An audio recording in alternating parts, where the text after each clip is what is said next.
नमस्कार। Force supreme law partners के इस नए कानूनी एपिसोड में मैं हूं एडवोकेट डॉक्टर अजय कुमार पांडे और लेकर हाजिर हूं फिर से एक बार एमएलएम की अगली किस्त, एमएलएम की लूट का खुलासा। जनाब, आपने ऐसे लूट देखे होंगे जहां पिस्टल लगाकर आपसे छीन लिया गया, जहां नशा खिलाकर आपसे आपका सामान छीन लिया गया। आपने ऐसे लूट भी देखे होंगे, आर्म्ड रॉबरी, जहां हथियारों के बल पे आपके घर में डकैती हो गई। आपने ऐसी भी लूट देखी होगी जहां आप घर पे नहीं थे और आपका ताला तोड़कर आपका माल असबाब गायब कर दिया।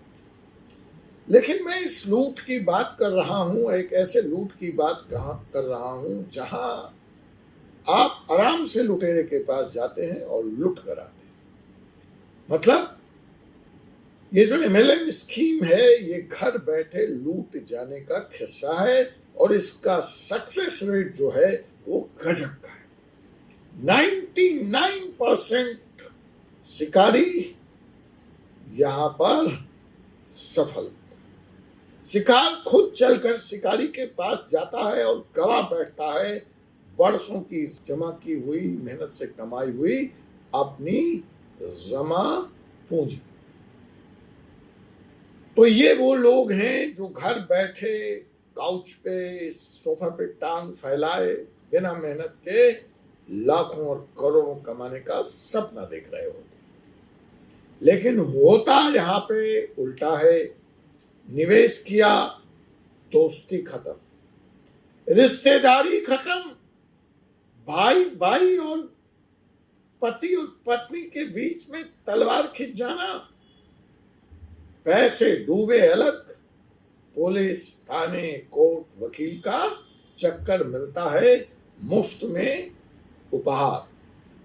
एमएलएम यानी मल्टी लेवल मार्केटिंग, एक ऐसा जाल जिसमें हजारों नहीं लाखों लोग रोज फंस गए और फंस चुके हैं। एफटीसी की रिपोर्ट बताती है कि एमएलएम कंपनी से जुड़ने वाले 99% लोग अंततः अपना पैसा खो देते हैं, क्योंकि ये कंपनियां प्रोडक्ट बेचने से ज्यादा फोकस इस बात पे करती हैं कि आपने नए मेंबर जोड़े या नहीं जोड़े। अब देखिए इस बारे में कानून क्या कहता है। कानून डायरेक्ट सेलिंग गाइडलाइंस 2016 में, जब रामविलास पासवान भारत सरकार के कंज्यूमर मंत्री थे, तो 2016 में कानून लेकर आए। वैसे 1970 एक्ट का भी इस बारे में बहुत साफ है, जो सीधे तौर पर यह कहती है कि पिरामिड स्कीम और मनी सर्कुलेशन दोनों ही भारत में अवैध है, दोनों ही इलीगल है। क्यूनेट केस में आपने देखा गिरफ्तारियां हुई। पीएसएल केस में 50,000 करोड़ का घोटाला सामने आया, अभी उनके बेटी और दामाद भी अरेस्ट किए गए। ईडी, सीबीआई से भी सबके सब एक्टिव हैं, फिर भी एमएलएम है रुकने का नाम ही नहीं लेता। रोज नए नए कलेवर में, नए नए कलर में, नए नए रंग में, नए नए वेश बदल कर, नए नए नाम से जन्म लेता जाता है और आप उसमें फंसते जाते हैं। खैर, आप उनमें से एक हैं, तो अब वक्त आ गया है कि आप के साथ जो छल हुआ है, जो प्रपंच हुआ है, जो धोखा हुआ है, उसके खिलाफ आप एफआईआर दर्ज करें, कंज्यूमर कोर्ट में शिकायत करें, इन्वेस्टर की क्लास एक्शन सूट में शामिल हो। आप ठगे गए हैं तो चुप मत रहिए। यह केस अब आप अकेले का नहीं बल्कि पूरे समाज का मुद्दा बन चुका है। अपने नजदीक के वकील से संपर्क करें, समय से कानूनी कार्रवाई करें, और अगर आप चाहते हैं कि आपकी कहानी आपकी जुबानी जनता तक पहुंचे तो अपनी कहानी हमें भेजिए। व्हाट्सएप के माध्यम से, फोन के माध्यम से, ईमेल के माध्यम से हम आपकी कहानी को अपने मंच से साझा करेंगे। अगर आपको हमारा यह वीडियो उपयोगी और ज़रूरी लग रहा है तो आप इसको शेयर कीजिए ताकि एमएलएम के नाम पर चल रही इस रूट को रोका जा सके। हम और आप मिलकर आइए एमएलएम स्कीम का पर्दाफाश करते हैं। चाहे आप वकील हों, चाहे आप आम नागरिक हों, चाहे आप निवेशक हों, यह जानकारी आज हर किसी तक पहुंचनी चाहिए। अब इस बारे में सिर्फ ये नहीं है कि सरकार ने सिर्फ कानून बनाया, सरकार समय समय पर पूरे पेज का विज्ञापन, सोशल मीडिया कैंपेन चलाकर भी लोगों को इस तरह के स्कीम से बचने के लिए सावधान रहने की चेतावनी जारी करती है। सरकार कहती है कि एमएलएम वैध व्यापार नहीं है, चाहे उसका फॉर्म हाईटेक हो जाए, वो क्लाउड पार्टिकल का शेप ले ले, वो क्यूनेट का शेप ले ले, या कोई हाईटेक चिटफंड का वो रूप ले ले। आरबीआई और सरकार की चेतावनी इसके बारे में बिल्कुल स्पष्ट है। वह यही कहती है आरबीआई कि एमएलएम स्कीम से बचें या आपकी मेहनत की कमाई को एक रात में डुबो सकता है। यह शब्द हैं खुद आरबीआई के, रिजर्व बैंक ऑफ इंडिया के। लेकिन फिर भी कुछ लोगों की जिज्ञासा के लिए हम यहाँ पर बहस कर लेते हैं कि क्या एमएलएम स्कीम हमेशा गैर कानूनी होता। आप कहेंगे यार ये है वो है, ये वाला तो बड़ा अच्छा है, हमें तो रेट मिलता रहा, आप इस तरह से कैसे कह सकते हैं, आरबीआई इस तरह से कैसे कह सकती है, बड़ा सुनहरा अवसर है, कमाई का मौका है, आप हमें कमाने नहीं दे रहे, आप कंपनियों के खिलाफ हैं, आप हमें कंपनियों के खिलाफ बड़गला रहे। तो जनाब, हम यहाँ पर यही प्रयास कर रहे हैं कि एमएलएम के नाम पर कानूनी हकीकत और काली सच्चाई दोनों को आपके सामने लाएंगे। सरकार की नज़र में कौन सा स्कीम वैध है और कौन सा अवैध है, इसको आप कैसे जानें, कैसे समझें, इसके लिए भी आपको कुछ टिप्स देते हैं। देखिए, एमएलएम जैसा कि आप जानते हैं मल्टी लेवल मार्केटिंग। 1995 में ओरीफ्लेम और टुकवेयर से इसकी शुरुआत हुई हिंदुस्तान में। डायरेक्ट सेलिंग मार्केट आज 75 बिलियन का व्यवसाय बन चुका है। इसमें जो कंपनियां बहुत फेमस हुई, जो आगे बढ़ के काम कर रही हैं, वो Amway, Herbalife, Forever Living. लेकिन इन तमाम नाम और प्रभाव इतने बड़े मार्केट साइज के बाद फर्क कहाँ आता है? फर्क यहाँ आता है कि जो कंपनियां हैं उनका जोर प्रोडक्ट बेचने पे है या सदस्य बचाने पे। प्रोडक्ट असली है या नकली। जिस कीमत पे प्रोडक्ट आपको बाजार में उपलब्ध कराया जा रहा है, उसी कीमत पर क्या वो बाजार में उपलब्ध है? कमाई प्रोडक्ट सेलिंग से हो रही है या नए लोगों को जोड़ने से? कंपनी के पास टिन है, जीएसटी है, और सबसे बड़ी बात उसकी रिफंड पॉलिसी क्या है। अगर मुझे प्रोडक्ट समझ में नहीं आया, अगर मैं लौटाना चाहता हूँ, फिर कंपनी क्या एमसीए, मिनिस्ट्री ऑफ कॉर्पोरेट तहत अफेयर्स के तहत रजिस्टर्ड है?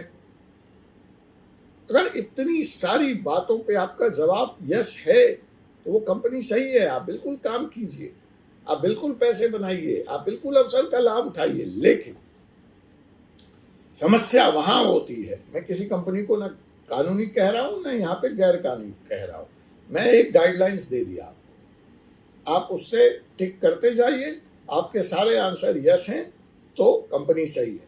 लेकिन अगर कोई प्रोडक्ट सही नहीं है, असली नहीं है, मेंबर्स लाओ पैसे कमाओ मॉडल है, सावधान। 10 लगाओ 1 लाख पाओ, अति सावधान। एंट्री फी से ही चेन आगे बढ़ रही है तो सावधान। पुराने इन्वेस्टर को नए इन्वेस्टर से पैसे लेकर दिए जा रहे हैं, सावधान। एक व्यक्ति है, एक की फिगर है, वही पैसे घुमा रहा है, अति सावधान।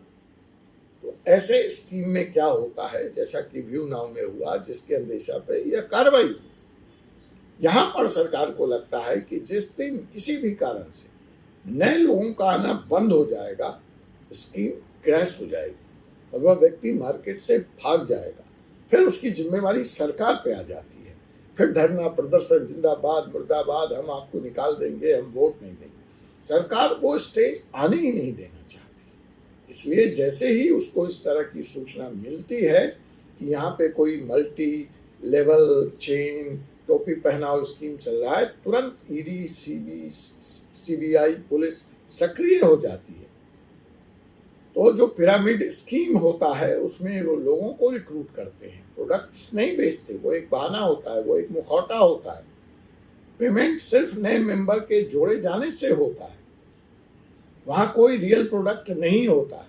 अगर ये चिट फंड के फॉर्म में आता है तो वहां चिट फंड्स एक्ट 1982 के तहत रेगुलेटेड है। देखिए, चिट फंड स्कीम इस देश में वैध है।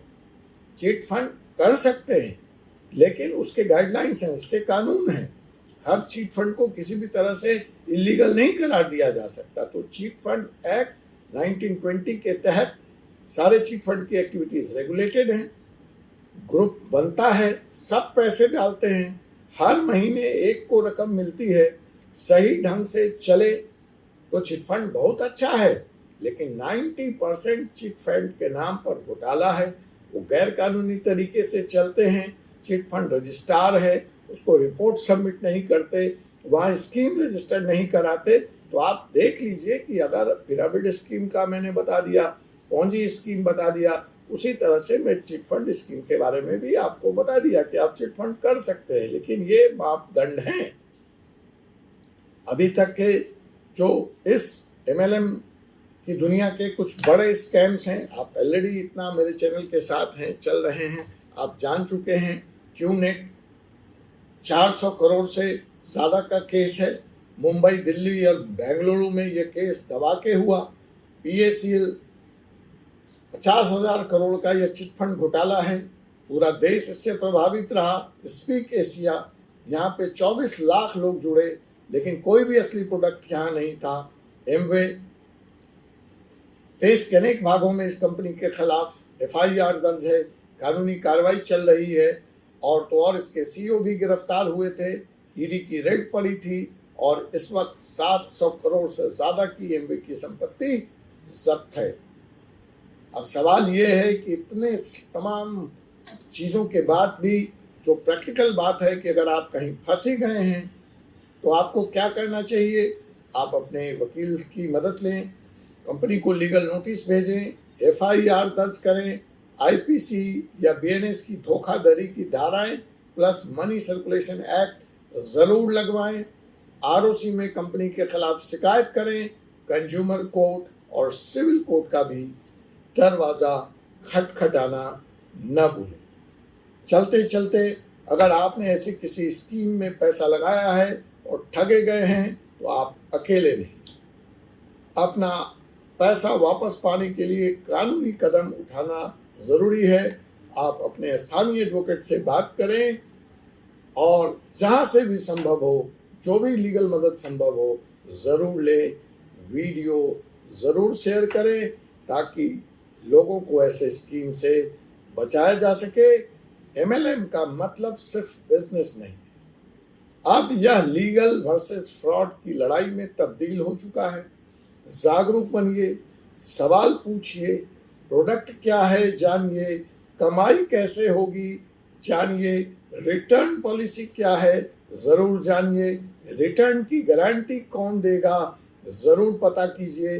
अंधविश्वास से नहीं, किसी के कहने से नहीं, किसी के समझने से नहीं, किसी को पैसा मिल गया उसको देखकर MLM से मत जुड़िए।